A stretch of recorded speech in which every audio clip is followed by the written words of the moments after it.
안녕하세요. 오늘도 사연살롱을 찾아주셔서 감사합니다. 저는 분당에 사는 30대 후반의 여성이에요. 저는 딸 하나를 키우며 남편과 재미있게 살고 있는 주부예요. 결혼하고 한 8년 정도 정신없이 살다가 이제야 좀 살만하다 싶어 재미있게 산다는 말도 하네요. 제가 이렇게 말하는 데에는 결혼하고 몇 년간은 꽤 힘든 시간을 보냈기 때문이에요. 경제적인 어려움이야 저와 남편이 헤쳐나갈 일이니 그렇다 치고 제가 정말 힘들었던 건 바로 시누이 때문이었어요. 시어머니도 마찬가지였고요. 애초에 시어머니가 시누이만 감싸고 둔 게 근본적인 문제가 아니었나 싶어요. 저는 지금도 시어머니와는 가깝게 지내지 않는데요. 시어머니는 아들 낳으라고 성화를 부렸던, 저한테는 시할머니 되시는 분한테 고된 시집살이를 해서 남편보다는 큰딸인 시누이를 편애하거든요. 또 시댁 분위기를 보니까 어느 집이든 자식 중 한 명한테 모든 지원을 몰아주더라고요. 요즘도 이런 집안이 있다니 신기하죠? 저도 그러기는 했어요. 집안 형편이 어려워서 재능이 출중한 자식한테 지원을 하는 것도 아니고 그저 부모 마음에 드는 자식한테 그런다는 것도 저는 이해하기 어렵기는 해요. 시어머니는 장녀가 살림 미천이라는 이유를 들어서 어려서부터 신우만 챙겨서 남편은 완전 뒷전이었다고 해요. 남편은 천성이 착하고 성실해서 그런 것에 한번 반항하지 않고 정말 반듯하게 잘 큰 사람이에요. 그런데도 남편도 저도 신우와 시어머니한테 폭발해서 지금은 왕래를 잘하지 않고 지내게 됐는데요. 그렇게 된 문제의 중심인 신우와 어떤 일이 있었는지 지금부터 이야기해 볼 테니 잘 들어주세요. 저는 남편과 사귈 때부터 남편이 집안에서 홀대받는 걸 알고 있었어요. 내가 우리 집 찬밥이잖아. 그러다 보니 다들 나한테는 관심이 없었거든.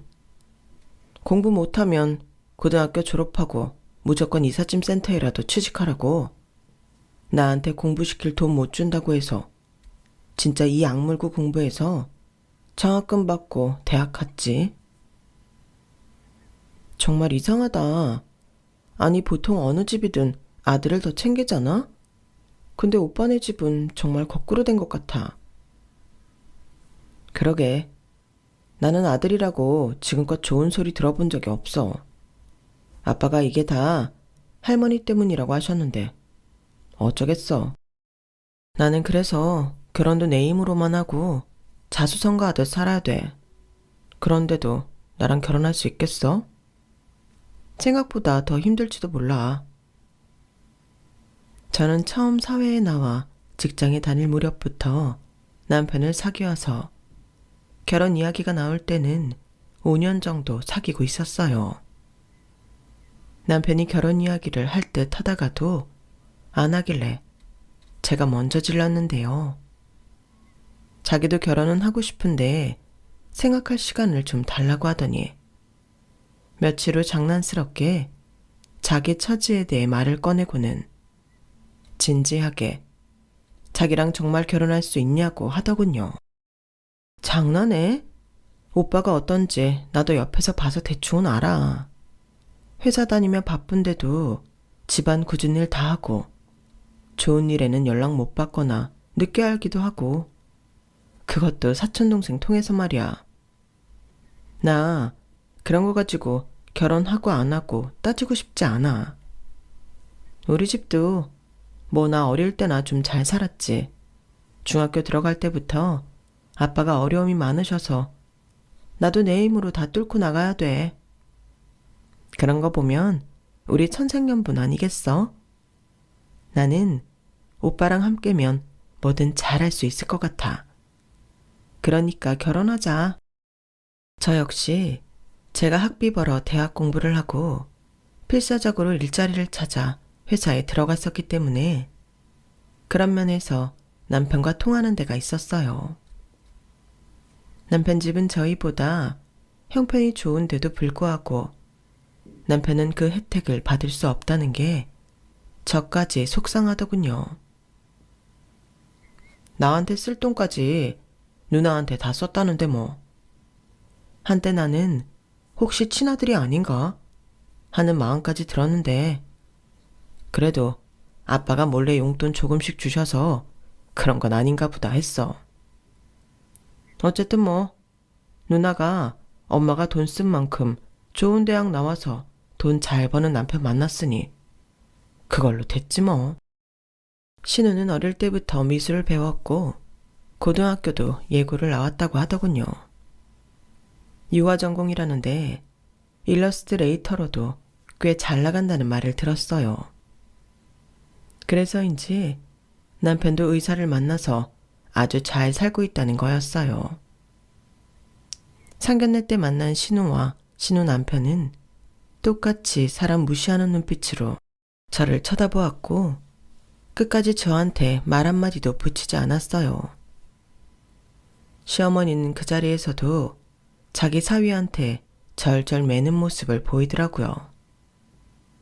그리고 남편과 저 때문에 만나는 상견례 자리인데 누가 보면 신우 시집 보내는 건 줄 알 만큼 신우 칭찬만 입에 침이 마르도록 하는 거였어요.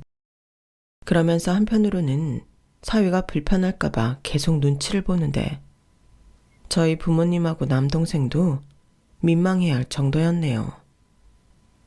남편 말로는 자기 엄마가 누나 시집 잘 보내서 사위 덕 보는 게 목표였다고 하더라고요. 엄마가 우리 어릴 때 입버릇처럼 하던 말이 있거든. 우리 일수는 돈 잘 벌고 잘 사는 남자 만나 결혼해서 나중에 엄마가 너한테 투자한 만큼 다 돌려줘야 된다고. 어쩌면 엄마는 누나한테서 자기 인생을 보상받고 싶었던 것 같아. 아무리 그래도 오빠한테는 인색하게 군 게 나는 참 그러네. 제가 불만스럽게 말하자 남편은 다 지난 일이라 괜찮다며 제 손을 잡고 웃더라고요. 그때 저는 이렇게 마음이 바른 남자와 결혼하게 돼서 다행이라고 생각했어요. 시댁에서 신우 결혼시킬 때 정말 뻐근하다 싶을 정도로 남자 집에서 요구한 게 많았다고 해요. 그래서 남편도 그동안 들어놓았던 적금 하나 해약해서 1,000만 원이 넘게 결혼 자금으로 보탰었다네요. 솔직히 그 정도로 차별받고 자라면 성인이 돼서 연락 끊고 한 푼도 안 도와줄 법도 한데 남편은 그러지 않았어요. 그렇다고 시어머니한테 잘 보이려고 하거나 그러는 사람도 아니었고요. 하지만 신우는 결혼하고 나서 시어머니한테 잘 하지는 않았대요. 신우 남편도 명절 때에도 병원 핑계대고 얼굴도 보이지 않을 때가 많았고 시부모님 생신 때나 겨우 전화하는 정도라더군요. 저와 남편은 저희가 모은 돈으로 경기도에 있는 18평 정도 되는 작은 아파트를 전세로 얻어서 결혼 생활을 시작했어요. 남편은 교통도 많이 안 좋고 좁은 아파트에서 살게 됐다고 저한테 정말 미안해했어요. 그래도 집은 남자가 준비해야 되는 건데 이런 작은 데도 윤진이 네 돈 쓰게 하고 미안하다. 네가 나 믿고 결혼한 만큼 내가 너 후회하지 않게 해줄게. 오빠, 우리는 정말 잘 될 것 같아. 사람은 말한 대로 된다잖아. 우리 잘 될 거야. 그리고 내가 뭐 돈 얼마나 보탰다고 그래. 오빠가 훨씬 많이 했잖아. 우리 그래도 빚 없이 시작하는 거잖아. 그게 어딘데. 요즘 결혼하면서 빚 지는 사람들도 많다더라. 우리 형편에 알맞게 잘 시작한 거야. 앞으로 잘 살 거고. 서로에 대한 신뢰가 돈독해서인지 저희 신혼생활은 정말 재미있었어요. 싸우는 일도 없었고 마음도 잘 맞았어요. 저희끼리는 아무 문제가 없었죠. 그런데 시댁에만 가면 달랐어요. 시어머니는 남편한테 했던 것만큼 저한테도 냉정했어요. 신우는 사사건건 저를 못마땅하게 여겼고요. 신우는 머리끝부터 발끝까지 고상함이 흘렀지만 말이나 행동은 그렇지 않았어요. 시어머니가 곱게 키웠다는 말은 들었지만 정말 곱게 키웠는지 부엌일은 거의 못했고 입맛도 까다로웠고 눈이 높아서 아무거나 사지도 않았어요. 그러니 뭐든 입고 걸치고 있는 게 꽤나 값이 나가는 것들이었죠. 신우는 시댁에서 저를 마주칠 때마다 거의 째려보듯 저를 노려봤어요. 너 같은 거 마음에 들지 않는다는 자기 속내를 아주 표정에서 뿜뿜 드러내더라고요. 처음에야 저도 잘 지내고 싶어서 노력했지만 절대 옆을 내주지 않는 신우를 보며 가까이 다가가는 거는 포기했어요. 제가 결혼했을 때 신우 아들이 2살 정도였는데요. 저희가 집에 초대했을 때 같이 와서는 어찌나 여기저기 뒤집고 다니는지 저희 방 화장대에 있는 물건들까지 하나도 남아나는 게 없었어요. 아이가 그러면 엄마가 챙겨야 되는데 신우는 아이 기죽인다고 그냥 내버려 두더군요. 제가 쫓아다니며 물건을 치우고 정리하는데 신우는 뒤에서 자기 아들을 안고서 토닥거리며 이렇게 말했어요. 우리 지우 재미있게 놀았어? 지우는 싸구려 물건 안 좋아해요. 싫어해요. 그렇지? 아이, 잘했어. 이러는데 저는 더 이상 듣고 있을 수만은 없었어요. 지우야, 어떤 물건이든 남의 집에서는 이렇게 함부로 하면 안 되는 거야. 이거 외숙모가 아끼는 귀걸이인데 망가졌네? 이렇게 남의 거 망가뜨리면 안 되는 거예요. 알았지? 아이를 안고 있는 신우가 금세라도 나한테 소리라도 지를 것처럼 노려보는데 마침 신우 남편이 그만 집에 가자며 부르더라고요. 마치 저와 남편을 못 볼 거 본 것처럼 인상을 잔뜩 찌푸리면서요. 저희 부부가 안녕히 가시라고 인사하는데 답도 안 하고 외면하고 나서 나가자마자 들으라는 듯 신우한테 하는 말이 들려왔어요. 그러니까 오늘 오지 말자고 했잖아. 형제가 초대해도 초대 나름이지. 이런 못 사는 동네에 좁아 터진 데를 오자고 하면 어떡해. 고래 자존심만 남아서 우리 지우한테 하는 거 봐라. 나 다시는 안 올 테니까 그렇게 알아. 그 말을 들은 남편이 뛰쳐나가려는 걸 제가 겨우 말렸어요. 됐어. 우리도 앞으로 초대할 일 없잖아. 넘어가. 애한테 한마디 했다고 저러는 것 같아. 정말이지. 누나도 매형도 저렇게까지 하는 이유를 모르겠네. 남편은 속이 많이 상해 보였고 저도 기분이 정말 나빴지만 저희끼리 잘 마무리하고자 제가 나가서 다시 맥주며 안주거리를 사와서 둘이 한 잔씩 하고 풀고 지나갔네요. 하지만 그 일이 거기서 끝은 아니었어요. 바로 다음 날 시어머니한테서 연락이 왔거든요.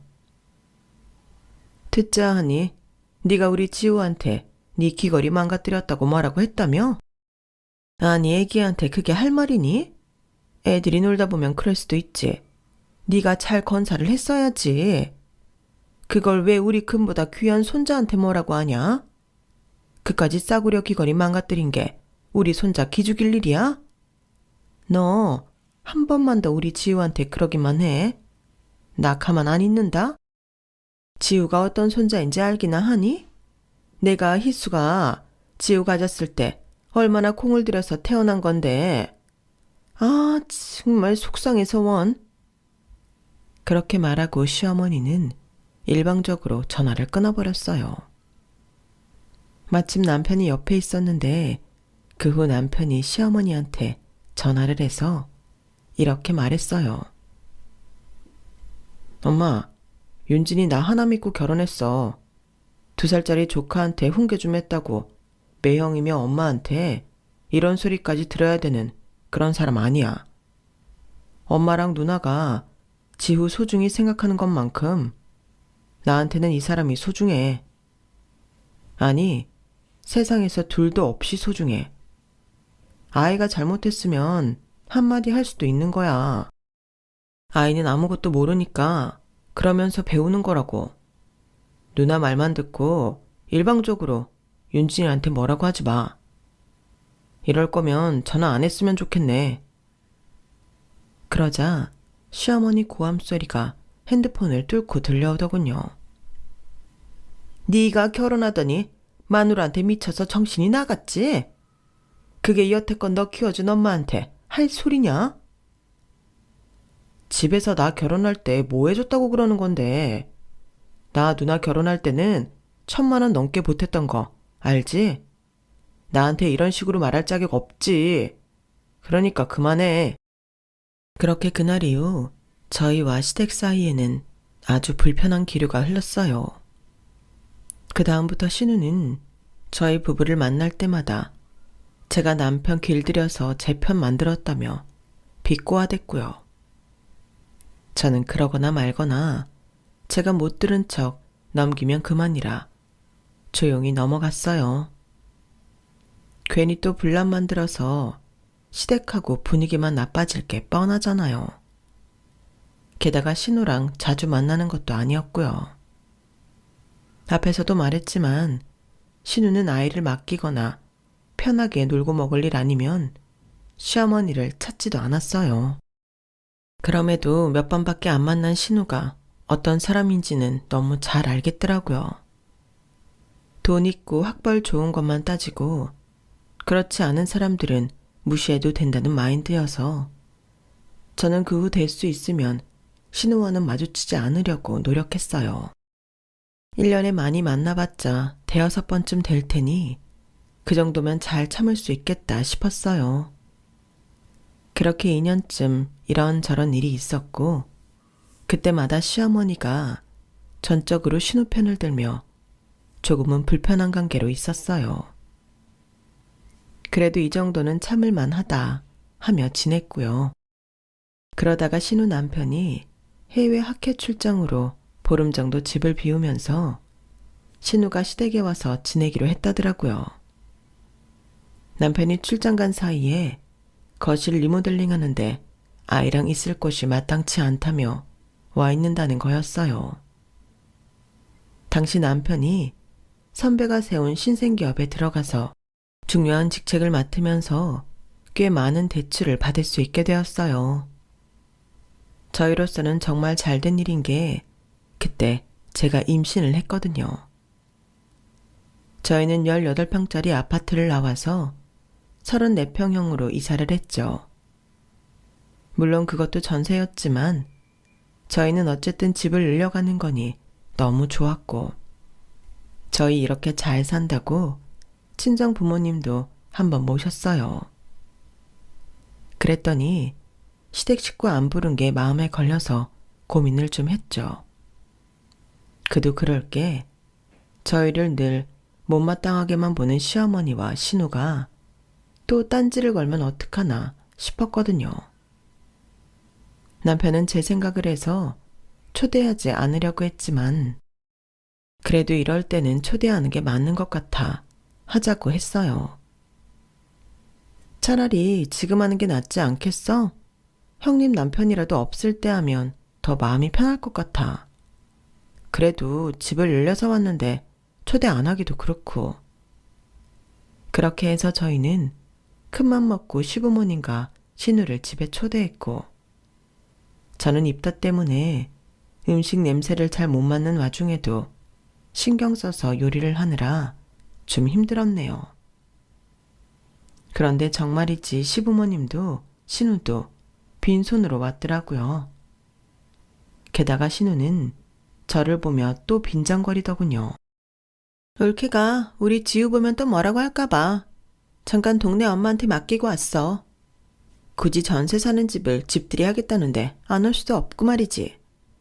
그래서 내가 엄마 아빠한테 말해서 선물 같은 거 하지 말고 급할 때 비상금 하라고 10만 원 동생 계좌로 보내는 걸로 통치기로 했어.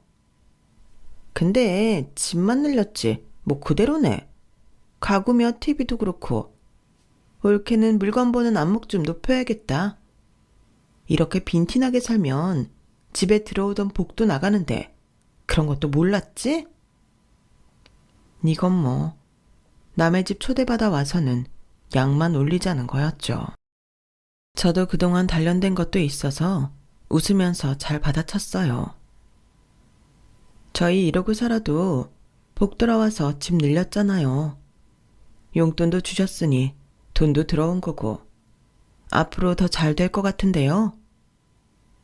신우 나이가 남편보다 3살이 많고 저보다는 6살이 많은데 시간이 갈수록 가만 보니 신우는 정말 나이값 못하는 철딱선이 없는 어린애 같은 말만 하더군요. 그건 공부 많이 했다는 신우의 의사 남편도 마찬가지였고요. 시부모님한테도 자기 필요할 때나 찾아오지 평소에는 연락 한번 제대로 하지 않고 어버이날도 생신도 잘 챙기지 않았으니까요. 저희는 시어머니나 신우가 껄끄러워도 그런 거는 잘 챙겼거든요. 아무리 그런 일이 있고 산딸이 다 되도록 시어머니도 신우도 제가 잘 지내는지는 하나도 궁금하지 않은지 연락이 없었어요. 그러다가 제가 아이 낳고 얼마 안 돼 남편 회사가 부도가 났고 남편은 졸지에 직장을 잃고 말았어요. 안 그래도 회사 상황이 안 좋다고 몇 달 전부터 이리 뛰고 저리 뛰고 했지만 결국은 좋게 끝나지 않았더라고요. 남편은 부랴부랴 여기저기 경력직 서류를 냈지만 직장이 쉽게 구해지지는 않았어요. 그래서 아이 낳고 몇 달 안 돼 제가 나서서 일을 하기로 했어요. 아이는 친정 엄마가 봐주시기로 했고요. 저는 다행히 직장 다닐 때 선배 도움으로 집에서 일을 받아서 노트북으로 재택일을 할 수 있었어요. 하지만 한 가정의 생계를 책임지기에는 빠듯했죠. 저희는 결국 다시 집을 줄여서 가기로 결정을 했고 남편은 온갖 굳은 일을 마다 않고 하면서 다시 취직되기를 기다리고 있었어요. 그렇게 몇 달이 지난 후 남편은 자기가 사업을 해보겠다고 나서더군요. 제가 아이 키우며 밤새워가며 일을 하는 걸 보고 이렇게는 못 있겠다면서요. 전에 선배 회사에서 보고 배운 거 있어서 내가 아무 지식도 없는 건 아니잖아. IT 쪽 프로그램 일이니 내가 할 줄 아는 거고. 윤진이 너만 고생하게 해서는 안 되지. 내가 뭐라도 해야 돼. 오빠 뜻이 전 그렇다면 해봐. 나도 어떻게든 도울게. 그렇게 남편이 혼자 사업을 하겠다고 하자 한번 저희 집에 들여다보지도 않던 시어머니와 신우가 절대 안 된다며 난리를 치는 거였어요. 얘, 동혁이가 사업한다고 했다며? 걔 주제에 무슨 사업이니? 안 된다. 정취직이 안 되면 지 매형병원에서 심부름이라도 하라고 해. 옆에서 왜 안 말리고 더 부채질이냐 너는? 올게. 동영이 걔는 사업 체질이 아니야. 걔가 사람들 앞에 나서서 뭘 한다고? 지 선배 회사에서 무슨 이사까지 된다며 잘난 척하다가 꼬꾸라져 놓고도 그런 말이 나와? 아니, 내 동생 더 나락으로 떨어지기 전에 올케가 안 된다고 붙잡아야지. 이건 아니지. 오빠 회사 부도나고 아무것도 안 해주시더니 이런 일에는 아주 발벗고 나서서 부정적인 말씀만 하시네요. 걱정하시는 마음은 알겠지만 이 정도면 그냥 걱정이 아니라 오빠를 무시하시는 것 같은데요. 저희 집은 저희가 알아서 할 테니 지금까지 그랬던 것처럼 신경 꺼주세요. 저도 너무 화가 나서 좀 세게 말을 했죠. 그랬더니 시어머니보다 신우가 더 펄펄 뛰고 난리였어요. 어머, 지금껏 우리가 하는 말을 그렇게밖에 생각 못했다 이거지? 올케도 그렇고 동혁이도 그렇고 자기 주제를 알아야 되는데 주제 파악을 못하니까 이런 일이 생기는 거야. 송충이가 솔잎을 먹고 살아야지. 감히 사업? 웃기지 말라고 해. 그렇게 한다고 돈이나 벌 수 있을 것 같아? 우리 같은 위치에 들어올 수 있을 것 같냐고. 저는 자기 동생한테 이렇게 악담을 퍼붓는 누나는 생전 처음 봤어요. 물론 가족마다 사정이 있어서 사이가 안 좋은 경우는 있겠죠. 그런데 이렇게 엄마랑 누나가 똘똘 뭉쳐서 동생 하나를 바보 만드는 건 정말 듣지도 보지도 못했었네요. 저희는 어떻게든 성공하자고 마음을 굳게 먹었지만 생각만큼 일이 쉽게 풀리지는 않았어요. 앱 개발을 하면 어디선가 비슷한 걸 개발해서 먼저 계약해버리는 일도 있었고 아이디어도 직원이 들고 다른 회사로 도망가기도 했었고요. 직원 10명 미만의 작은 회사에서 그런 걸 일일이 관리하기란 너무 힘들더군요. 저희는 또다시 집을 방 하나에 부엌과 거실이 같이 있는 집으로 옮기며 끝까지 힘을 내보기로 했어요.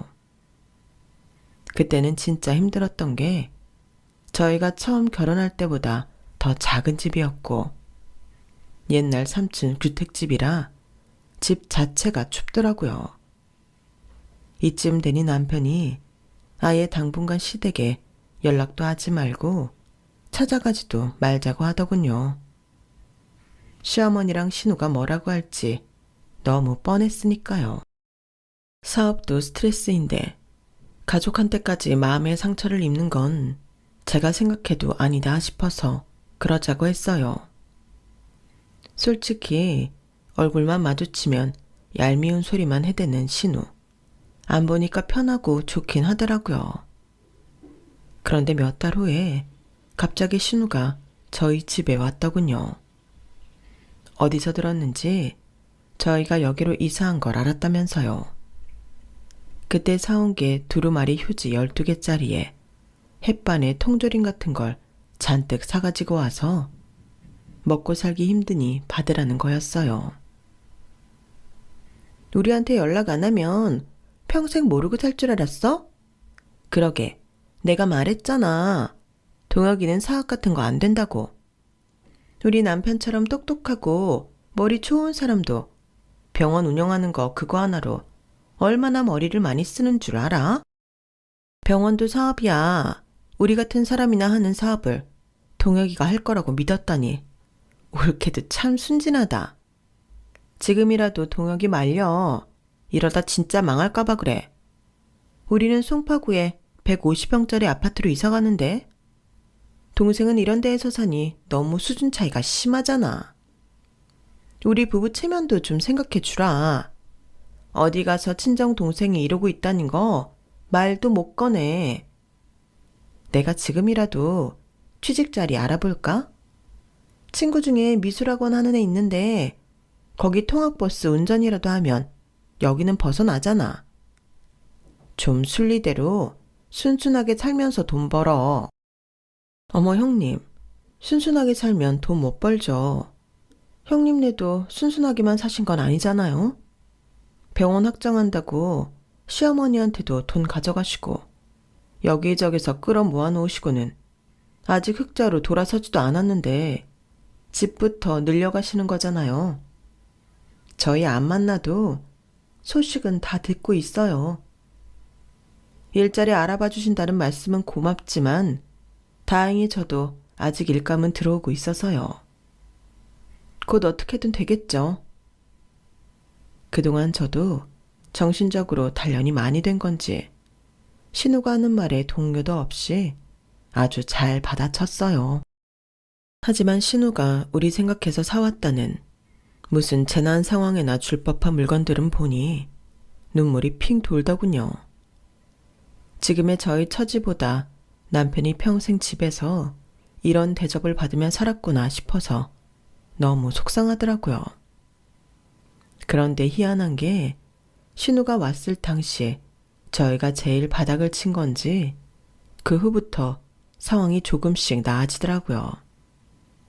시작은 갑작스럽게 꽤 많은 돈을 투자해주는 사람이 나타나면서부터였어요. 그게 남편이 전에 있던 회사 초반에 투자했던 투자자가 남편을 그때 아주 잘 봤다고 하더라고요. 그 투자자는 남편이 다니던 회사가 자리를 잡을 무렵에 해외에 나가 거기서 몇 년 지냈다고 하네요. 그러다 남편 회사가 부도났다는 말에 이것저것 알아보았고 남편이 혼자 사업을 하고 있다는 이야기를 들었다는 거였어요. 그렇게 남편은 투자자와 연결이 되었고 자기 사업에 대해 아주 열심히 설명을 했다고 해요. 결과적으로 투자자가 투자까지 하게 됐으니 너무 잘 됐죠. 이렇게 문이 열리니 업계에서 봐주는 시선도 달라졌나 보더라고요. 또 대학 동기 한 명이 사업에 대한 조언을 해주면서 남편은 자기한테 부족한 점을 보완할 수 있었고 나름 경쟁이 심한 그쪽 업계에서 점점 수입을 내기 시작했어요. 한번 숨통이 트이니까 그 다음부터는 조금씩 수익이 났고 석 달 후에는 처음 수익 난 것의 3배가 되었어요. 남편은 절대 오버하지 않고 차근차근 회사를 키워갔어요. 조금 잘 된다고 무리하게 일을 벌려 직원을 뽑지도 않았고요. 전에 있던 회사에서 선배가 그렇게 하다가 결국에는 좋지 않은 결과를 맞이한 걸 봤으니 자기는 그러지 않겠다네요. 그렇게 조금씩 가랑비에 옷 젖는다고 차곡차곡 실적을 쌓아 올리고 거래처를 늘리다 보니 어느새 저희는 빚도 다 갚고 다시 이사를 갈 수 있게 됐어요. 지금 살고 있는 40평형 아파트를 대출 없이 살 수 있었거든요.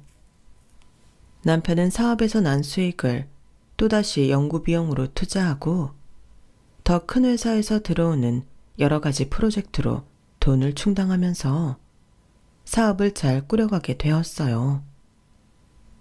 어느 정도 사업을 올려놓으니 돈이 돈을 버는 구조가 되더군요. 전에 해놓았던 것에서 지속적인 수입이 나왔고요. 그렇게 되기까지 저희가 바닥을 치고 5년 정도 걸렸네요. 그 사이에 아이는 커서 유치원에 다니고 있고요. 저희가 단 한 번 연락도 안 하고 찾아가지 않으니 언젠가 신우가 저한테 연락을 해서 못됐다며 한마디 하더라고요. 그때가 시아버지 생신때였는데 저희가 시아버지 계좌로 돈만 보내고 찾아가지 않았거든요. 세상에 어떤 며느리가 이런 식으로 해. 사람이 망했어도 인간성은 잃지 말아야지. 막말로 우리가 망하게 했어? 왜 오지도 않아? 이렇게 되니까 나만 일이 늦는 것 같잖아. 형님은 형님 일하는 게 싫어서 저를 찾으신 거 맞죠? 아니면 저희한테 그런 말씀하실 입장 아니잖아요. 형님네도 문자만 보내고 안 올 때가 더 많았잖아요. 그동안은 저희가 할 만큼 한 것 같은데 저희가 이번에는 힘들어서 가기 어려워요. 그게 저희가 막 바닥을 치고 올라오기 시작했을 때였네요. 제 말에 신우는 기가 찬다며 전화를 그냥 확 끊더라고요. 이사를 오고 나니 갑자기 그 생각이 나는 게 확인을 해보니까 곧 시어머니가 칠순을 맞이하더라고요. 저희는 시어머니 칠순을 그래도 가야 되지 않겠냐는 데 뜻을 같이 했고 그 전에 집으로 초대하자고 했어요.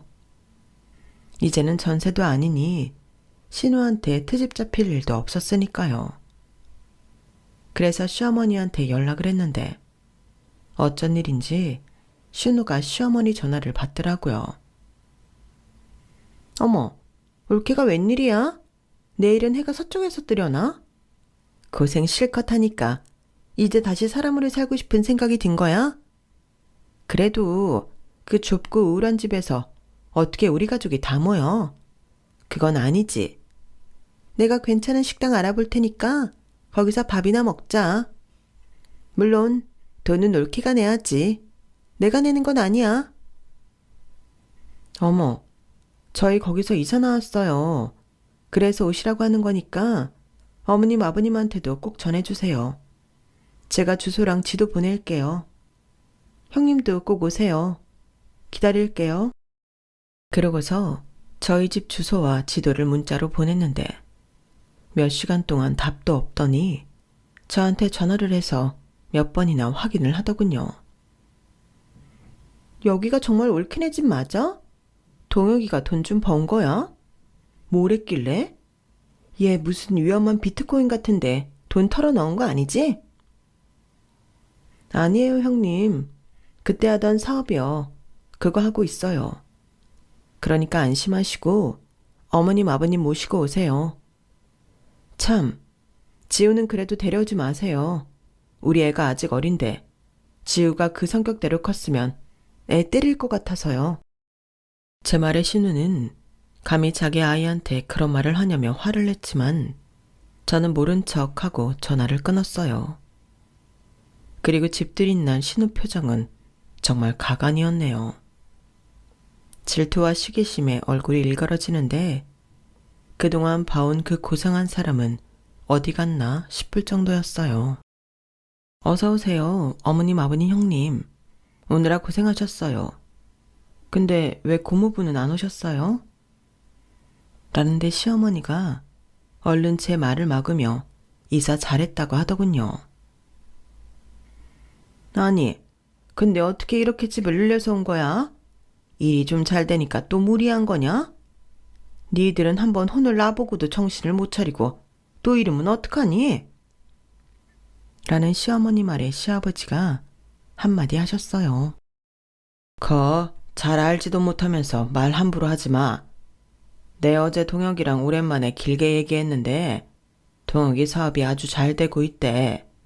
투자자가 투자도 많이 해줬고 이제는 큰 회사에서 돈을 줘가면서 일을 해달라고 한다는데 언제까지 그렇게 동혁이 무시하는 말만 할 거야? 내가 그동안은 아무 말 안 하고 있었는데 앞으로 동혁이한테 함부로 말하지 마. 희수 너도 마찬가지다. 너는 뭐 얼마나 잘하고 산다고 그러냐? 시아버지 말에 신우는 기분 나쁘다는 듯 뾰루퉁해지더라고요. 그러더니 자기 기분 나쁜 화살을 저희한테 돌렸어요. 그럼 대출을 얼마나 낀 거야? 이런 집 살려면 돈 꽤 들었을 텐데. 이번에도 전세야? 내가 말했지? 전세 살면서는 큰 소리 치지 말라고. 네, 형님 말씀 잘 알아들었죠. 그래서 저희 집 사고서 형님하고 아버님, 어머님 초대한 거예요. 여기 저희가 샀어요. 대출도 없고요. 저희 그동안 진짜 열심히 살았거든요, 형님. 돈도 허투루 안 쓰고요. 그 말에 신우는 입술이 말 그대로 일그러지면서 질투에 찬 표정으로 남편을 보더라고요. 시어머니는 아무 말 못하고 신우 등만 두드렸고요. 저녁을 다 먹고 나서 과일을 먹는데 신우가 또 지르더라고요. 동혁이 무슨 사기 같은 거 치는 거 아니지? 되지도 않는 거 된다고 하면서 이 사람 저 사람 속이는 거 아니냐고.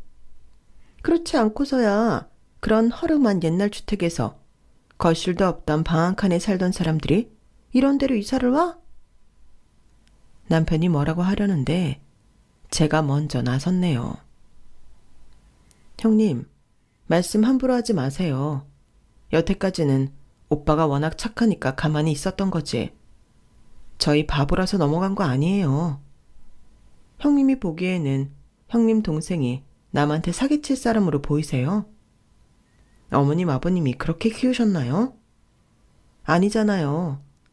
정당하게 성실하게 일하고 그걸 이제 세상이 알아준 거고 그 보답을 받고 있는 거예요. 저는 정말 이해가 안 되는데요. 아무리 어릴 때는 미운 자식이 있다고 해도 다 커서 자기 일 스스로 잘하고 성공까지 했는데도 그걸 못 믿겠다는 식으로 깎아내리려고 하는 게 부모 맞나요? 그게 한 가족이에요. 누나가 자기 동생을 이런 식으로 말하는데 어떤 동생이 그런 누나 결혼하는데 돈도 1,000만 원이나 보태고 명절이나 행사 때마다 돈을 보낼까요? 그거 제 남편이나 되니까 하는 거예요. 대체 제 남편이 동혁이 오빠가 어머님하고 형님한테 뭘 잘못했다고 매번 그렇게까지 하시는데요. 제가 이렇게 말하자 시부모님은 고개를 떨구더군요. 시어머니는 그래도 좀 반성을 하는 것 같아 보였는데 신우는 그렇지 않았어요. 어쨌든 꼼수를 부렸으니까 갑자기 이렇게 돈을 번 거 아니야. 그건 틀린 말 아니잖아. 그거 나한테 좀 알려줘. 나는 그게 알고 싶어서 그런 거지. 다른 이유 없어. 니네만 이렇게 잘 먹고 잘 살 거야? 같이 좀 벌자고.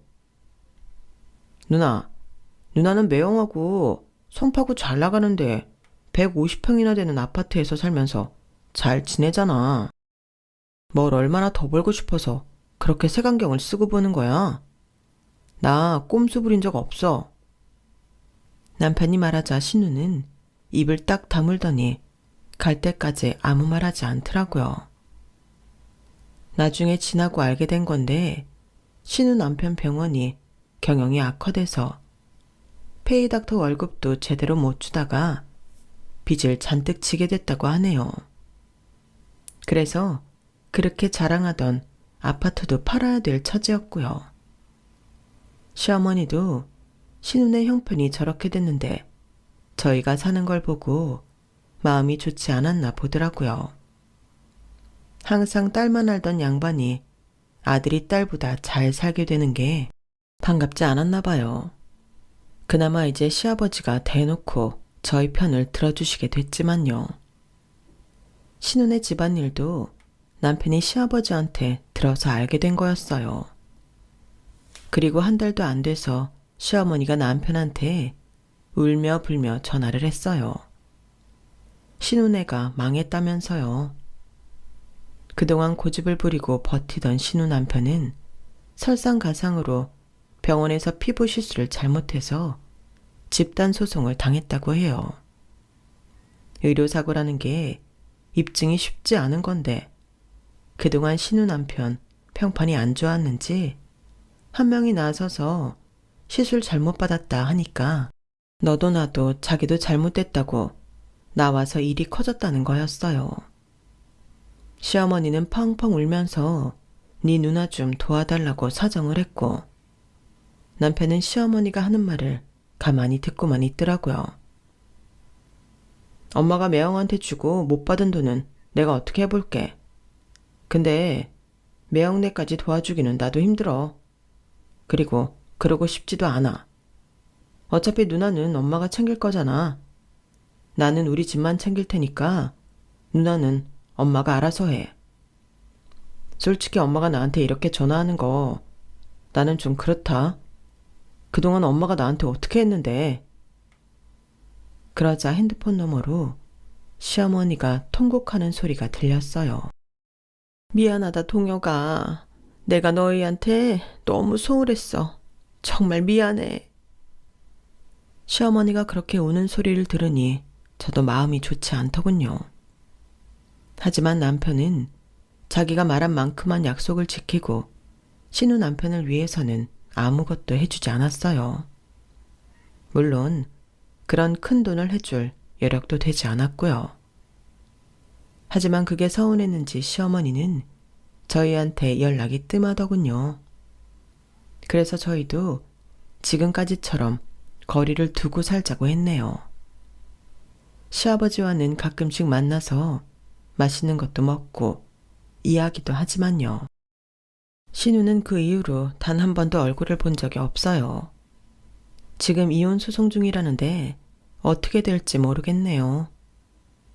너무 서운한 일을 많이 당해서 그런지 신우는 인생에서 제일 큰 고난을 겪는 중이지만 한마디 위로도 해주고 싶지 않네요.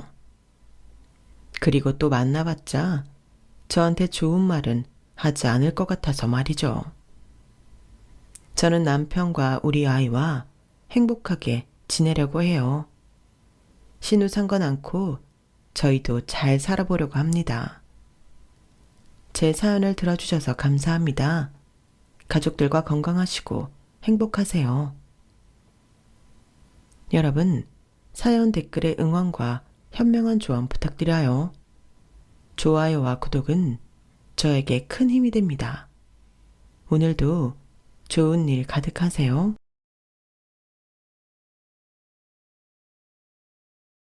안녕하세요. 오늘도 사연 살롱을 찾아주셔서 감사합니다. 저는 힘들고 고단한 어린 시절을 보냈지만 지금은 옆에서 저를 지지하고 응원해주는 좋은 남편과 시댁 식구들을 만나 누구보다 행복하게 지내고 있는 여자예요. 지금부터 제가 들려드릴 이야기는 제가 겪은 이야기예요. 한 번도 아니고 2번이나 한 여자와 20년 넘게 엮이면서 엄청난 일을 경험하게 됐었죠. 저는 아주 어릴 때부터 아빠와 단 둘이 살고 있었어요.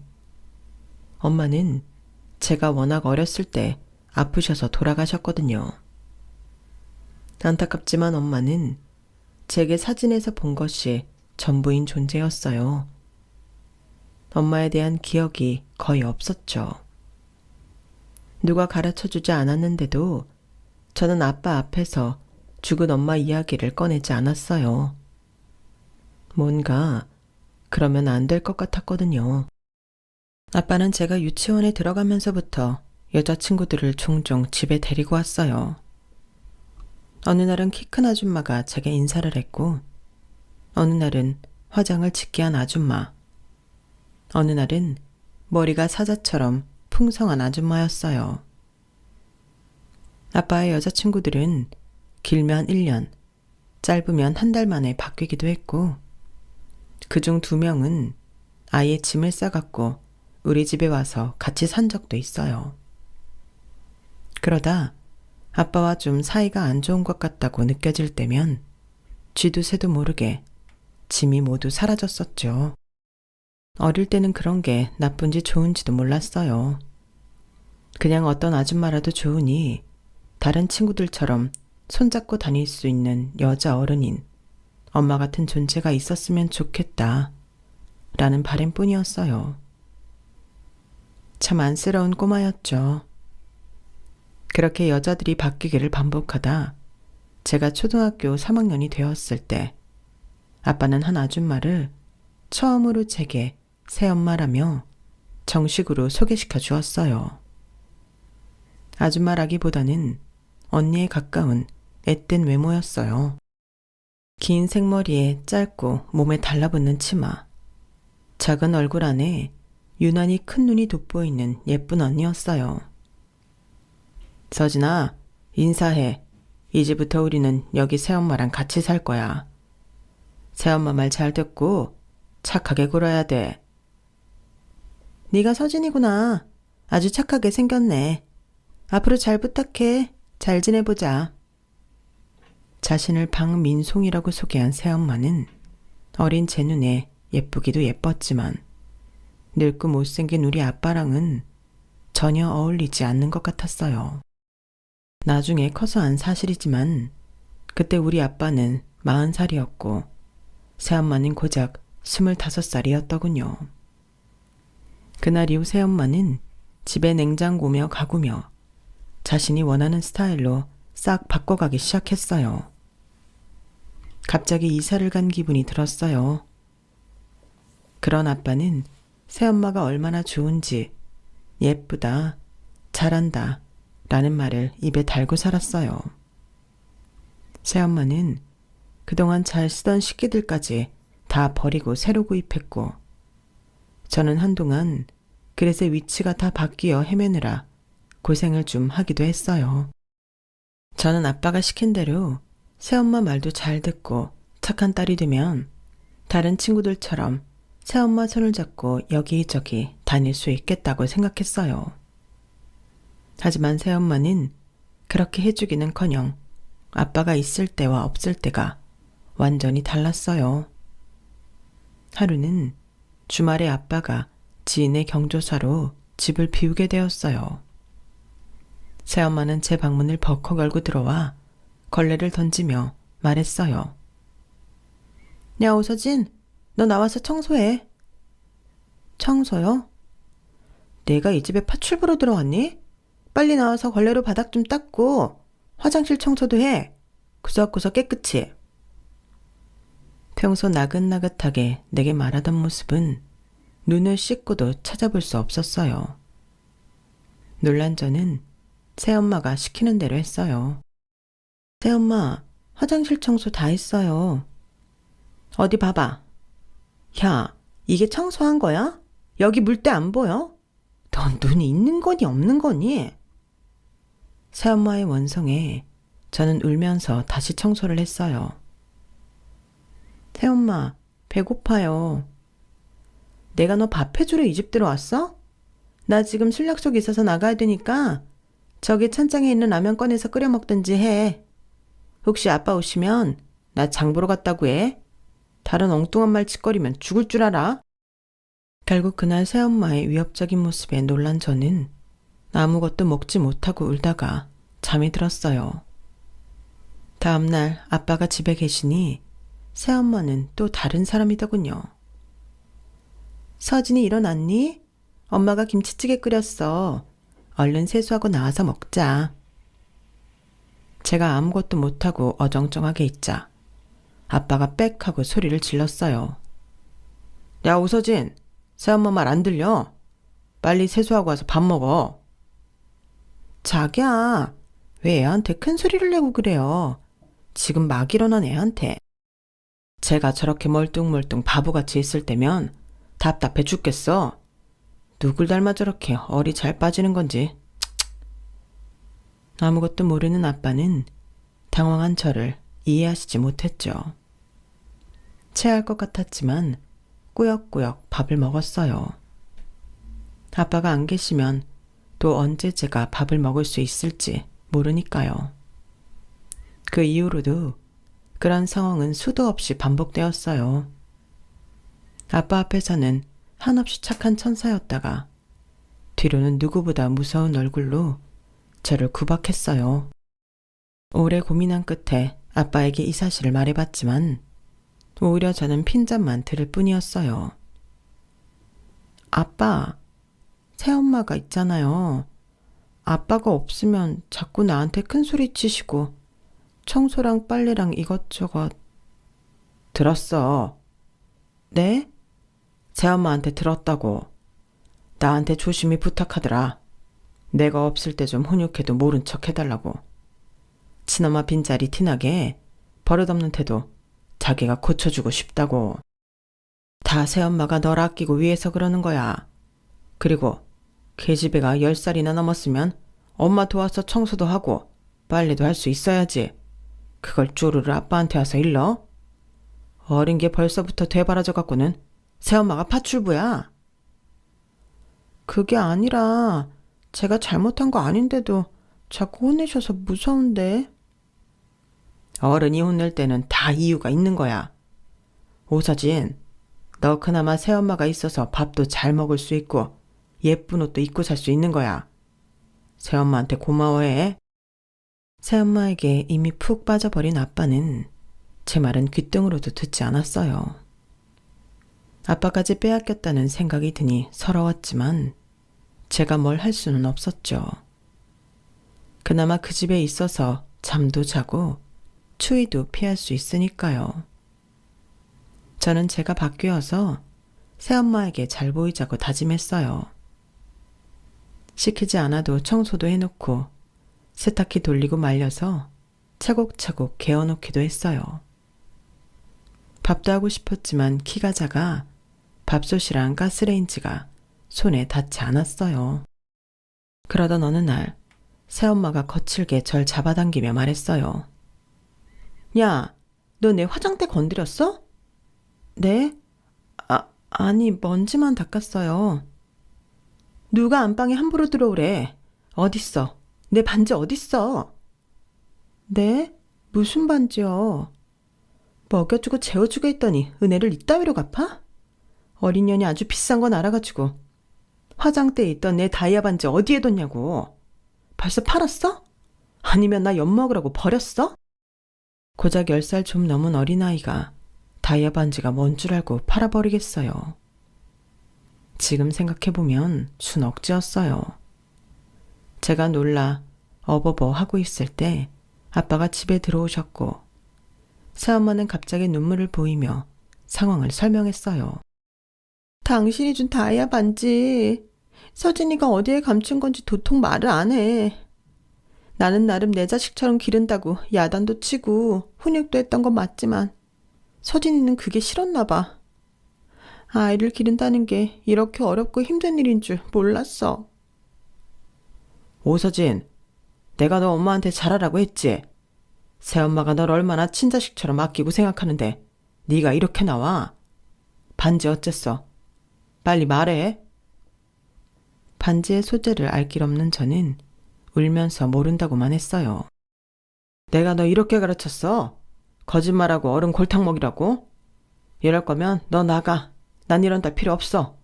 얼른 나가. 아빠는 저를 끌어내려고 했지만 저는 끝내 집을 나가지 못했어요. 반지가 어디 있는 줄 모른다고 2시간 넘게 엎드려 빌며 울자 그제서야 아빠와 새엄마는 제 말이 믿기는지 저를 두고 방으로 들어가 버렸어요. 저도 제 방에 들어가 얼굴을 파묻고 서러운 마음에 몇 시간을 울었어요. 그 뒤 겁을 잔뜩 먹은 저는 아빠나 새엄마가 이름만 불러도 긴장해서 한동안은 바지에 실례를 하기도 했어요. 그 일을 극복하는데 꽤 오랜 시간이 걸렸어요. 그리고 어느 날 새엄마 손에 반짝거리는 반지 하나가 껴있더군요. 본인이 어디 잘못 두고 다시 찾은 것 같은데 제게 미안하다는 사과 한마디 없었어요. 아빠 역시 모른 척하고 지나갔고요. 저는 아마 그때부터 큰 절망을 느꼈던 것 같아요. 이제 아무도 내 편이 없다는. 그 이후 어린 새엄마는 다른 여자들보다 훨씬 오래 우리와 함께 살았어요. 저는 저도 모르게 눈치를 보는 소심한 아이로 자랐고 그렇게 6년이라는 시간이 흘렀어요. 제가 고등학교 입학을 앞두고 큰일이 벌어졌어요. 건강하시던 아빠가 갑자기 뇌출혈로 쓰러져 병원 신세를 지게 되었고 한 달도 채 되지 않아 하늘나라로 갔어요.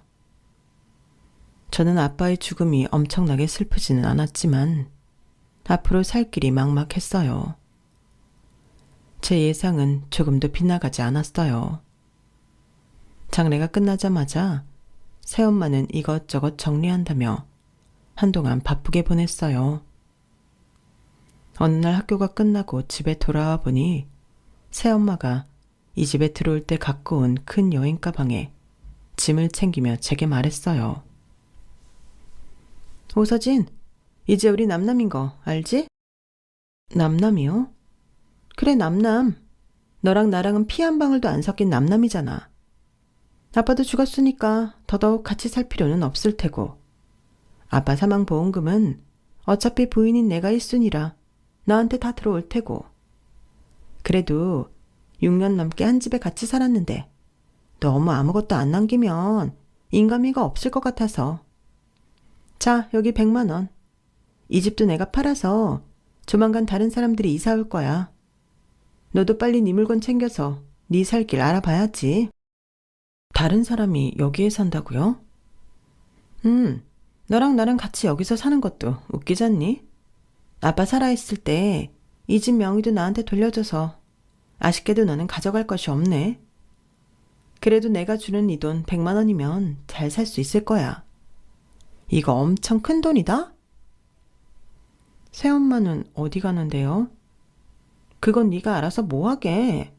다시 한번 말하자면 우린 완전 남남이야. 서로 모른 척하면서 죽은 듯이 살자. 늙은 네 아빠 비 맞춰주면서 사느라 나도 힘들었어. 어디 작은 방을 구하든지 고시원을 들어가든지 그건 뭐 내 알 바 아니고 앞으로 무슨 일이 있더라도 절대 나 찾지 마. 길 가다가 마주쳐도 아는 척 하지 말고. 알았지? 나 간다. 새엄마, 새엄마. 제가 잡는 옷깃을 거칠게 뿌리치고 새엄마는 그렇게 시야에서 멀어졌어요.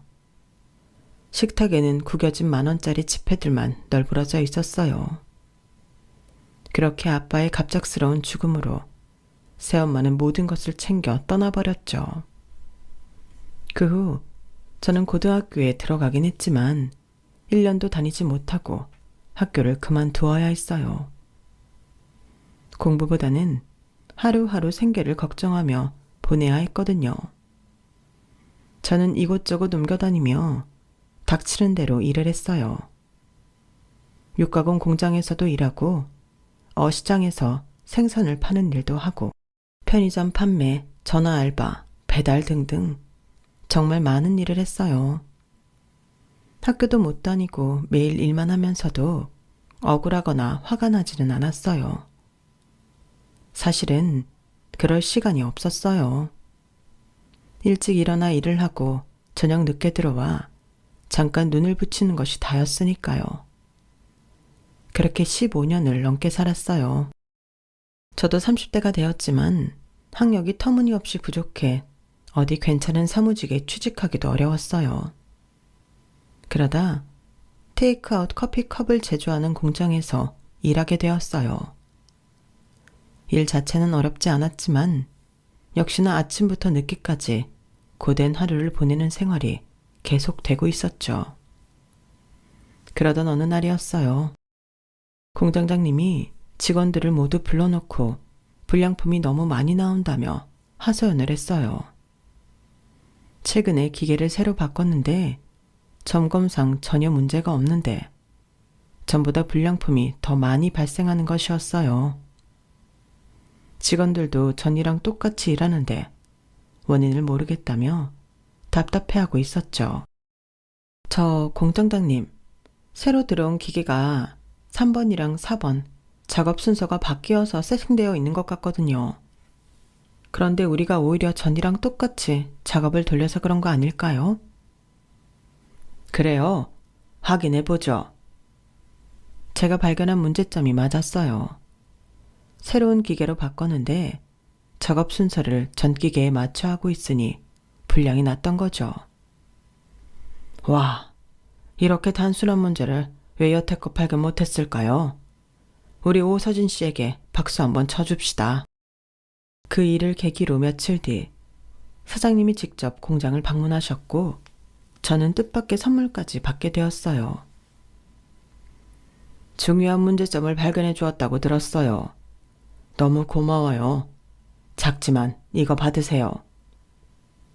이렇게까지 받을 일은 아닌데 어쨌든 감사합니다, 사장님. 다음번에 같이 식사하시죠. 네. 인사치레로만 알았던 사장님의 식사 제안은 정말 며칠 뒤 초대를 받고 함께 자리하게 되었어요. 사장님과 공장장님이 계실 거라고 예상했던 것과는 달리 사장님의 가족분들이 계시더군요. 안녕하세요. 사장님 밑에서 일하고 있는 직원 오서진입니다. 이렇게 가족분들이 모두 식사하시는 줄 모르고 왔습니다. 죄송합니다. 죄송하긴요. 저희가 서진 씨 보려고 일부러 여기 온 거예요. 저를 보러요? 이 사람이 서진 씨 칭찬을 얼마나 하든지 어떤 아가씨인지 너무 궁금했어요. 전 사장님을 몇 번 뵌 적도 없는데 어떻게 저를... 서진 씨 성실함은 공장 사람들 다 아는걸요. 아니다. 옆 공장 분들한테도 소문이 다 났던데요. 다른 데서 서진 씨 몰래 스카우트해 갈까봐 얼마나 노심초사했다고요. 과찬이세요, 사장님.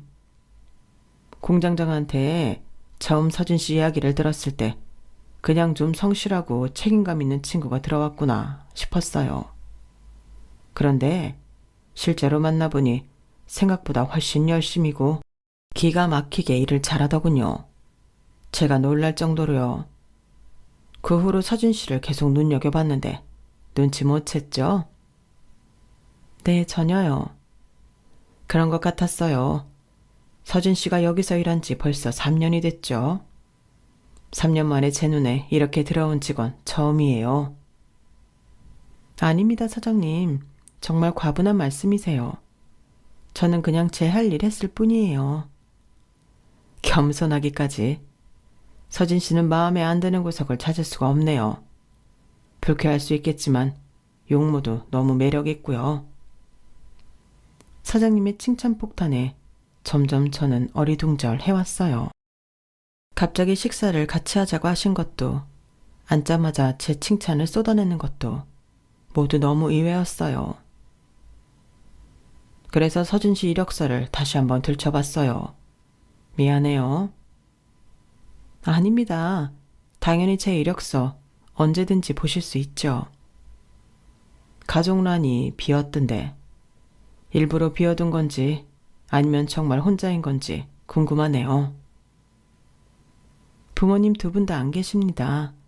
시기는 다르지만 모두 돌아가셨어요. 형제도 없고요.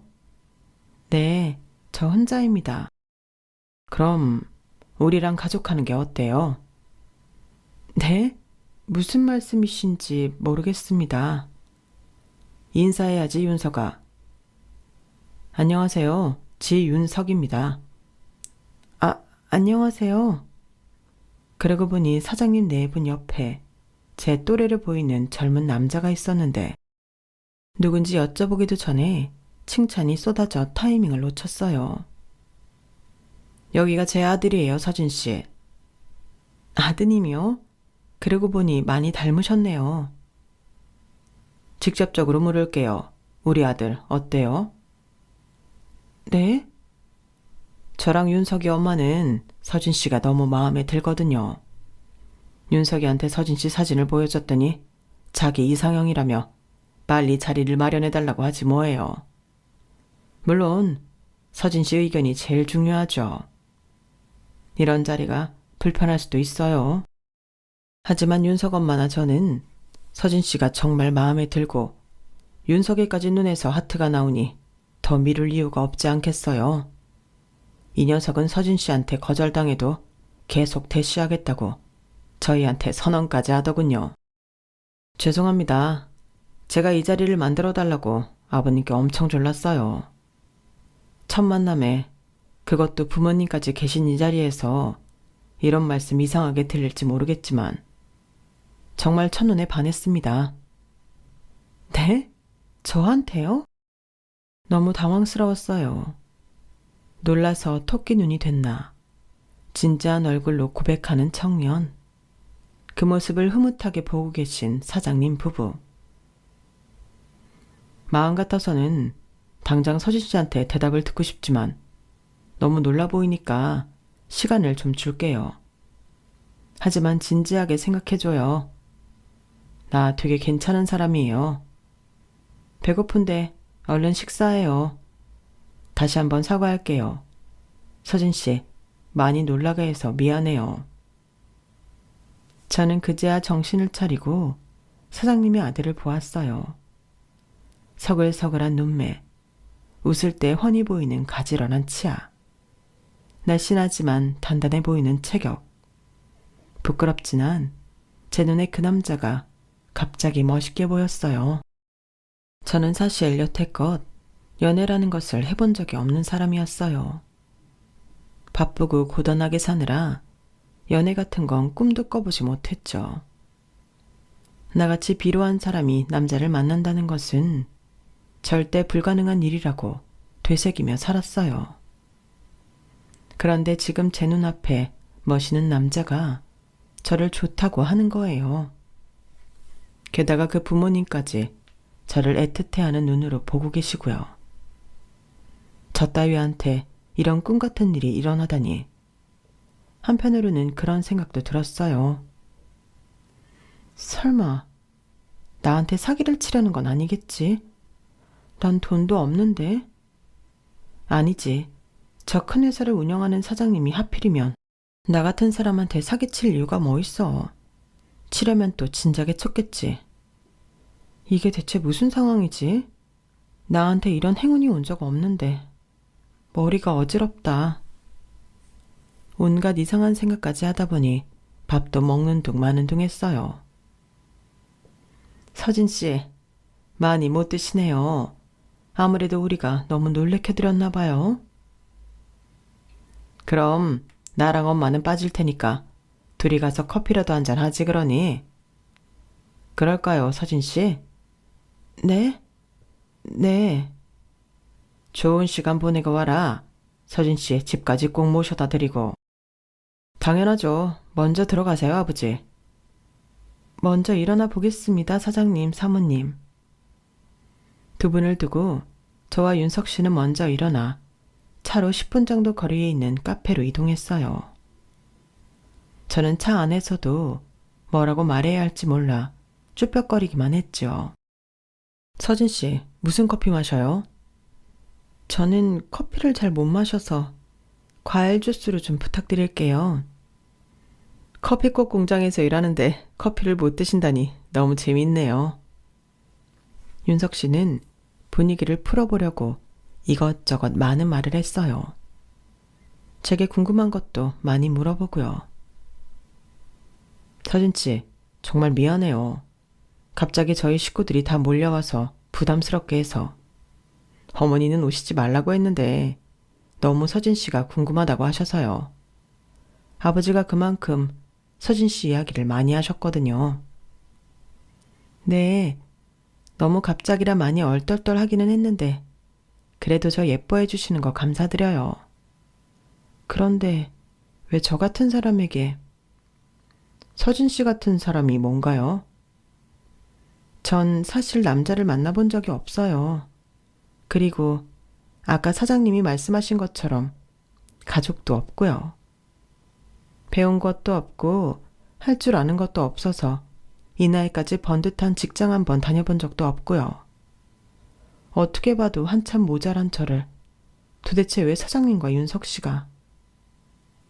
말했잖아요. 서진 씨는 제 이상형이라고요. 그리고 아버지한테 서진 씨 일하는 이야기 많이 들었어요. 미루는 경우 없이 누구보다 꼼꼼하고 자기 일처럼 적극적으로 하신다고요. 그 얘기를 듣고 생각했어요. 서진 씨는 자기 삶을 대하는 태도도 다른 사람과 다르겠구나. 남한테 보여주기 위해서가 아니라 그냥 매사에 충실한 사람이겠구나. 존경스럽다. 이렇게 말이에요.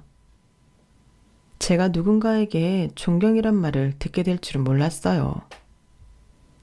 전 공장장님과도 꽤 친한 편인데 서진 씨 덕분에 직원들 간 협력도 잘 되고 분위기도 좋다고 입에 침이 마르도록 칭찬하시던데요. 그거야 공장장님이 제게 워낙 잘해주시니까. 첫 만남에 이런 고백 부담스럽겠지만 저는 정말 서진 씨한테 반했습니다. 함께하고 싶은 것들이 많습니다. 부디 긍정적인 방향으로 생각해 주세요.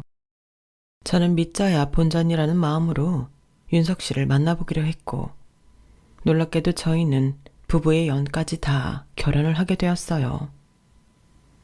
제 인생의 첫 남자가 마지막 남자가 된 셈이죠. 저희 새로운 가족들은 따스한 보금자리가 되어주었어요. 처음에 이 가족을 의심했던 것이 죄송할 정도로 제게 한없이 사랑을 베풀어 주었어요. 특히 시아버지와 시어머니는 제가 한 번도 느껴보지 못한 부모의 사랑이 무엇인지 알게 해주셨어요.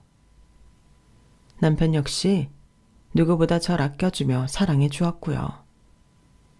어릴 때 받지 못한 사랑이 지금에서야 한꺼번에 몰려온 느낌이었죠. 하루하루가 너무 행복했어요. 저 역시 시부모님과 남편을 진심으로 사랑했고요. 저는 결혼 후에 남편과 함께 시부모님 댁으로 들어가 살았어요. 공장에 이제 나오지 말라는 만류에도 불구하고 전보다 더 열심히 공장 일을 도왔고요. 남편도 본격적으로 아버님 사업을 물려받기 위해 열심히 공부했어요.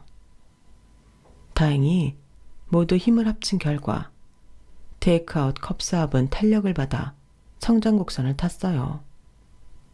우리 가족들도 공장 직원들도 이런 좋은 날만 계속되었으면 좋겠다 생각했어요. 하지만 그 바람은 뜻처럼 되지 않았어요. 제가 결혼한 지 1년 반이 되던 해에 시어머니의 말기암 소식을 듣게 되었고 결국 4개월 만에 저희 곁을 떠나시고 말았어요. 저와 남편도 너무 슬펐지만 어머니를 많이 사랑했던 아버님의 상실감은 이루 말할 수 없었죠. 장례를 마치고 집에만 계시려고 하는 아버님을 모시고 우리 부부는 어떻게든 밖으로 나가려고 애썼어요. 없는 시간을 쪼개서 여행도 가려고 했죠. 저희 노력에 슬픔에 빠져있던 아버님도 조금씩 나아지고 계셨어요. 그렇게 5년이란 시간이 흘렀고 우리 모두 예전처럼 일상을 지내게 되었어요. 그러던 어느 날 아버님이 저희에게 놀라운 소식을 전해주셨어요. 윤서가, 아가, 내가 할 말이 있어. 말씀하세요, 아버님. 윤석 엄마 떠난 지도 5년이 되었지? 네. 내가 이래도 되는지 모르겠지만 이제는 새로운 인생을 살고 싶구나. 아버님, 당연하죠. 저희는 이런 시간만을 기다렸어요. 아버님은 충분히 새로 시작할 자격이 있으세요. 어머님도 그걸 분명히 바라고 계실 거예요. 그렇게 얘기해주니 고맙구나. 사실 얼마 전부터 알고 지낸 여자가 있는데 아주 다정한 사람이야. 말도 잘 통하고 좋은 사람 같아서 곁에 두고 싶은 마음이 들었어. 어머, 정말요? 아버님 너무 잘 됐어요. 전 아버님 새로운 사랑 응원해요. 저도 아버지만 좋다면 누구든지 환영이에요. 나이 차이가 조금 나긴 하지만 그게 다 무색할 정도로 좋더구나. 이제 죽을 날도 얼마 안 남은 노인네가 너무 주책 맞지? 아니에요, 아버님. 주책은 무슨. 너무 멋있으세요. 아버님 얘기 들으니 빨리 그분 뵙고 싶네요. 어머님의 부재에 힘들어하셨던 아버님이 얼마 전부터 활력도 생기고 잘 웃으신다 했더니 역시나 새로운 사람이 생긴 것이었더라고요. 저와 남편은 아버님의 새 출발을 진심으로 응원하며 더 호들갑을 떨었어요. 며칠 뒤 아버님은 저녁 식사 자리에 여자분을 데려오겠다는 뜻을 비치셨고 저는 그날 공장도 안 나가고 하루 종일 이것저것 음식을 차리느라 바빴어요. 새로운 가족이 생긴다는 생각에 힘든 줄도 모르고 맛있게 만들었죠. 저녁 시간이 되었고 아버님이 마중하러 나가시는 동안 저와 남편은 얼른 음식들을 내왔어요. 얘들아, 인사드려라. 여긴 내가 말한 그 사람이다. 안녕하세요. 박민송이라고 해요. 저는 제 두 눈을 의심할 수밖에 없었어요. 아버님의 새로운 사랑이 예전 우리 아빠와 함께 살던 새엄마라니요. 더군다나 아빠의 보험금을 다 챙겨서 떠난 그 여자였죠. 저는 손이 부들부들 떨리기 시작했어요. 그 여자는 고개를 갸우뚱하더니 이내 안내한 자리에 앉더군요. 아무래도 저를 정확히 알아보지는 못하는 것 같았어요. 이미 20년도 훌쩍 넘었으니까요. 살은 좀 붓긴 했지만 작은 얼굴에 큰 눈은 여전하더군요. 저는 그 여자 눈을 똑바로 바라볼 수가 없었어요. 오만 가지 생각이 들었어요. 여보, 뭐해? 나머지 국이랑 밥 내와야지. 응? 알았어. 이쪽으로 앉으세요, 여사님. 아무것도 모르는 남편은 서글서글한 웃음으로 그 여자를 맞이했어요. 고마워요. 어머, 우리 사장님이랑 아드님이 똑같이 생겼네. 너무 잘생기셨다. 물론 내 눈에는 우리 사장님이 더 멋있기는 하지만. 우리와 처음 만나는 자리인데도 그 여자는 아버님 품에 안겨 스킨십을 계속하더군요. 그 모습을 보고 있으니 예전에 아빠에게 안겨있던 25살의 그녀가 떠올랐어요. 구역질이 났어요. 밥을 제대로 삼킬 수 없었죠. 여보, 왜 그래? 먹는 게 왜 이렇게 시원찮아? 음식 냄새를 너무 많이 맡아서 그런가 봐. 나 신경 쓰지 말고 먹어. 며느님 요리 솜씨 대박이네요. 우리 사장님 배 나온 게 다 이유가 있구나. 허허 웃는 아버님은 그런 그녀가 마냥 귀엽다는 듯 쳐다보셨고 남편도 다정한 그 모습에 흐뭇한 표정을 짓고 있더군요. 그날 저는 결국 체한 것 같다는 핑계로 차랑 과일만 내주고 방에 가서 이불 덮어쓰고 생각에 잠겼어요. 그래, 과거는 그렇다 치자. 저 여자도 지금 나를 정확히 못 알아보는 것 같고. 그런데 이걸 남편과 아버님한테 말해야 하는 걸까? 저렇게 행복해 하시는데 그냥 나만 입 닫고 살면 되는 걸까? 정말 진퇴양난에 빠진 기분이었어요. 어떻게 많고 많은 사람 중에 내 새엄마였던 저 여자와 아버님이 만난 건지 답답하기 짝이 없었어요. 그날 이후 저는 아버님께 그녀의 연락처를 물어 전화를 했어요. 박민송 씨 맞으시죠? 저 며칠 전 봤던 지영규 사장님 며느리예요. 어머, 며느님이 저한테 먼저 연락한 거예요? 그날 체한 건 좀 괜찮아졌어요? 네.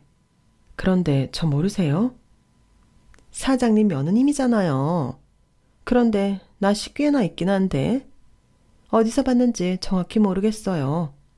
우리 만난 적 있나요? 오중훈 씨 기억하세요? 저 오중훈 씨 딸 서진이에요. 저랑 같은 집에서 6년을 살다 아빠 죽고 떠나셨잖아요. 순간 긴 침묵이 이어졌어요. 네가 어떻게 사장님 며느리가 된 거야? 왜요? 전 이런 집에 시집 오면 안 되나요? 너 예전에는 나한테 말대꾸도 못하더니 많이 건방져졌다? 제가 아직도 10살짜리 어린애로 보이세요? 아, 용건만 말할게요. 정말로 우리 아버님이랑 결혼하실 생각인가요? 당연하지. 내가 그 사장님 어떻게 꼬셨는데. 꼬셔요? 서로 사랑하는 거 아니었어요? 나 아직 50대 초반이야. 너 같으면 70 넘은 노인네랑 사랑이 생기겠니? 아버님은 그쪽에 진심으로 대하고 있으시던데요. 나도 진심이야. 진심으로 그 사장님이랑 결혼할 거야. 이제 나도 좀 사모님 소리 들으면서 편하게 살아보자. 니네 시아버지 돈 많다며. 다 들었어. 그래서 아버님한테 접근한 거예요. 이유야 어쨌든 날 좋아하잖니. 아버님 돌아가시면 또 보험금 갖고 떠나려고요. 얘가 왜 옛날 얘기를 들추고 그래. 우린 엄연한 합법적 부부였고 배우자인 내가 가져가는 게 맞았다니까. 네가 억울할 거 하나 없어. 나도 6년 동안 봉사했잖아. 고등학교 입학 앞둔 저한테 알아서 살라고 100만 원 던져주고 갔잖아요. 그럼 피도 안 섞인 너를 내가 데리고 사니? 너 너무 멍청하다. 어떻게 살길 막막한 애를 그렇게 버려두고 갈 수가 있는지. 어쨌든 너 지금 잘 살고 있잖아. 그럼 된 거지. 왜 날 원망하고 그러니? 아버님이랑 남편한테 죽을 때까지 내 입 밖으로 당신 얘기 꺼내지 않겠다고 다짐했는데 당신 지금 태도 보니까 안 되겠네요. 다 말할 거예요. 말해라 얘. 누가 무서워하니? 과거 없는 사람이 어딨다고? 아마 사장님 네 말 기등으로도 안 들을걸? 그 배 나온 노인네가 날 얼마나 좋아하는데. 아주 끔뻑 죽어. 너나 조심해. 내가 그 집 들어가면 너부터 내쫓을지도 몰라. 염치라고는 조금도 찾아볼 수가 없더군요. 저는 당장 아버님과 남편에게 이 일을 전부 이야기했어요. 과거 저희 새엄마 때부터 지금의 아버님을 그냥 물주로만 보고 있다는 모든 이야기를 빠짐없이 했어요. 아버님은 절망적인 얼굴을 하셨어요. 아버님, 제가 죄송해요. 정말 아버님의 새 출발을 빌었는데 이런 악연으로 엮일 줄은 몰랐어요. 그분이 아버님을 정말 사랑한다고 했으면 제가 이렇게까지 하지 않았을 거예요. 그런데 아버님을 그냥 봉으로 생각하고 기만하고 있다는 걸 알았는데 제가 어떻게 가만히 있겠어요? 머리로는 알겠지만 가슴이 마음대로 안 되는구나. 늙은 나지만 박 여사를 내가 정말 사랑했나 보다. 저는 아버님에게서 예전 어머님을 잃었을 때 얼굴을 다시 봤어요. 죄스럽고 죄송스러워서 한참을 울었어요. 남편도 난감해하기 마찬가지였죠. 내가 박 여사랑 이야기를 좀 더 해보고 너희한테 말해줘도 되겠니? 그렇게 하세요, 아버지. 네, 아버님. 다시 한번 너무 죄송해요. 다음날 아버님은 그 여자를 만나러 갔다가 밤 늦은 시간까지 돌아오지 않으셨어요. 다음날이 돼서야 아버님은 슬쩍 문을 열고 들어오셨어요. 뒤에는 그 여자가 뒤를 보고 서 있더군요. 아버님, 괜찮으세요? 전화도 안 받으시고 해서 얼마나 걱정했다고요. 아가, 미안하다. 박 여사랑 많은 이야기를 했단다. 20몇 년 전에 너희 아빠와 결혼했었다는 사실은 인정하더구나. 하지만 보험금 수령이나 그런 건 모두 적법하게 이루어졌고 너를 거두려고 했었지만 너만 보면 돌아가신 아빠가 생각나 매몰차게 돌아섰다고 하는구나. 그리고 박 여사도 거짓이 아니라 생각보다 날 많이 좋아하고 있어. 저는 어안이 벙벙했어요. 헤어졌다고 말하실 줄 알았던 아버님이 뒤에 서 있는 그 여자의 변론을 하고 계시더군요. 그러자 그 여자가 호들갑 떨며 말했어요. 서진아, 넌 내 친자식 같았어. 그런데 아빠가 자꾸 떠올라 너와 함께 있을 수가 없었어. 나도 네 아빠 있는데 아주 오래 걸렸어. 20년이 넘는 시간 동안 나도 헤매다가 이제야 진짜 새로운 사랑이 느껴지는 사장님을 만나게 된 거야. 과거에 내가 너에게 모질게 했던 일들은 잊어주고 우리 새로 가족이 되지 않겠니? 내가 미안하다. 난 정말 지 사장님 많이 사랑해. 허락해 주렴. 그녀의 가소로운 연기에 저는 할 말을 잃었어요. 서로 속상한 시간들이 흘러갔고 한 달 뒤 그 여자로부터 전화를 받았어요. 오서진, 넌 내가 그렇게 금방 죽을 줄 알았니? 나 이제 네 시어머니니까 앞으로 깍듯하게 대하도록 해. 알겠어? 집이라도 한 채 챙기고 싶으면 말이야. 무슨 말이에요? 사장님이 나랑 혼인신고했어. 이제 그 많은 재산 누리고 살다가 사장님 죽으면 다 내 것이 되겠지. 이제 너 내 앞에서 머리 조아리고 다녀야 될 거야. 뭐라고요? 혼인신고했다는 말에 갑자기 기세등등하게 변한 그녀였어요. 하지만 전 다 알고 있었어요. 반격당할 사람은 제가 아니라 바로 그녀라는 것을요. 아버님은 정에 이끌려 정말 그녀의 과거를 모두 없는 셈 치료했었어요. 그리고 같이 살려고 했죠. 제게 미안했지만 아버님도 어쩔 수 없는 선택을 하겠다고 하셨죠. 그러다 어느 날 한 남자가 아버님을 찾아왔다고 해요. 박민송이랑 지금 만나는 분이죠? 박 여사를 아세요? 제가 사장님 인생 구제해드릴까요?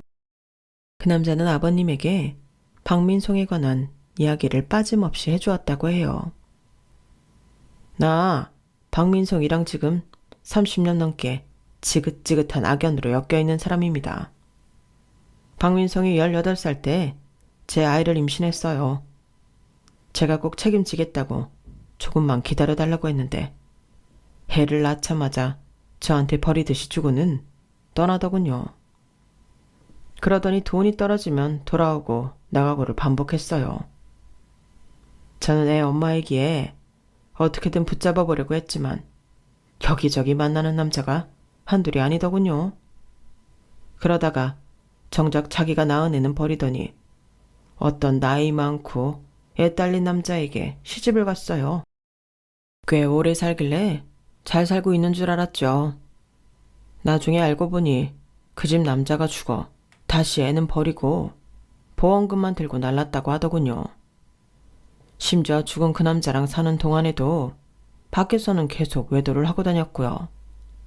그때 보험금 탄 재미를 안 박민송은 본격적으로 행동했어요. 일부러 돈은 많은데 나이가 많거나 몸이 안 좋은 사람만 어떻게 골라내서 혼인신고를 하고 같이 살았죠. 그 사람들을 살살 꿰내서 보험금이고 재산이고 다 가로채기 시작한 거예요. 하지만 혼인신고를 한 부부이기 때문에 합법적으로 돈을 가져갈 수 있었던 거예요. 그래서 박민성이 여태껏 이 수법으로 혼인신고만 몇 번 했는지 아세요? 5번이에요, 5번. 그쪽이랑 하면 6번째고요.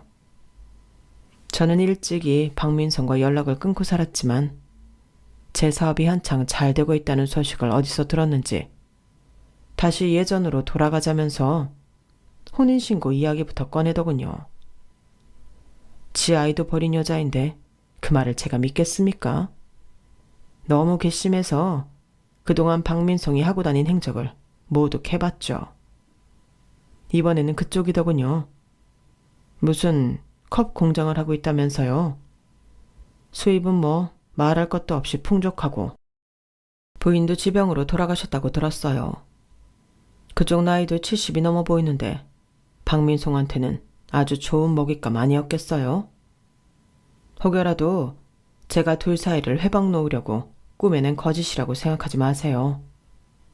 난 지금 친엄마가 누구인지도 모르는 아들을 30년 넘게 속여가며 살고 있으니까요. 더 이상 피해자가 나오지 않았으면 하는 바람에서 말하는 겁니다. 정신 똑바로 차리고 사십시오. 박민송한테 홀리는 건 순간이에요. 그 남자의 말을 듣고 아버님 나름대로 박민성의 과거를 추적해봤는데 모든 것들이 사실이었던 거예요. 우리 아빠와 사별해 슬픈 과부 행세를 했던 그 여자가 사실은 일부러 타겟을 정해 결혼한 뒤 정당하게 재산을 취했다는 것을요. 아버님은 반대로 박민송에게 온갖 달콤한 말로 혼인신고를 해서 모든 재산의 권한이 그녀에게 있다고 강조했고 그게 거짓이라는 것을 모른 박민송이 자랑처럼 짓거려 댔던 거예요. 나중에 아버님에게 뒤통수를 맞은 박민송은 우리에게 온갖 저주를 퍼붓더군요. 협박도 했어요. 하지만 그녀와 맞물려 있는 여러 경범죄가 있어 길지는 않지만 결국 콩밥을 먹게 되었어요. 지금은 아버님도 우리 부부도 다시 예전으로 돌아왔어요. 아버님께 몇 번이나 사과를 드렸지만 오히려 아버님은 이렇게 말씀하셨어요. 늙으면 귀를 더 열고 들어야 하는데 내가 오히려 너한테 미안하다. 다른 사람도 아니고 네 아버지 일을 그렇게 처리한 여자를 아무 생각 없이 믿으려고 한 내 잘못이지 뭐. 내가 뭐에 홀렸었나 보다. 아버님에게 꼭 새롭고 예쁜 사랑이 다시 찾아올 거예요. 저희는 항상 아버님 편인 거 알고 계시죠? 아버님, 사랑해요. 아직까지 아버님은 다른 사랑을 만나지는 못했지만 오히려 전보다 더 일에 빠지셔서 밤낮으로 연구에 몰입하고 계시답니다. 너무 많은 굴곡이 있었지만 그 여자에게 2번이나 당하지 않았던 것에 감사하며 그 여자 역시 출소 후에는 느끼는 바가 많아져서 감사한 마음으로 제대로 여생을 살아가기를 바랍니다. 제 이야기는 여기까지예요. 착하고 고운 마음으로 앞으로의 인생을 잘 살아보려고 합니다. 들어주신 분들도 꽃길만 걸으시길 바랍니다. 건강하세요. 여러분, 사연 댓글에 응원과 현명한 조언 부탁드려요. 좋아요와 구독은 저에게 큰 힘이 됩니다. 오늘도 좋은 일 가득하세요.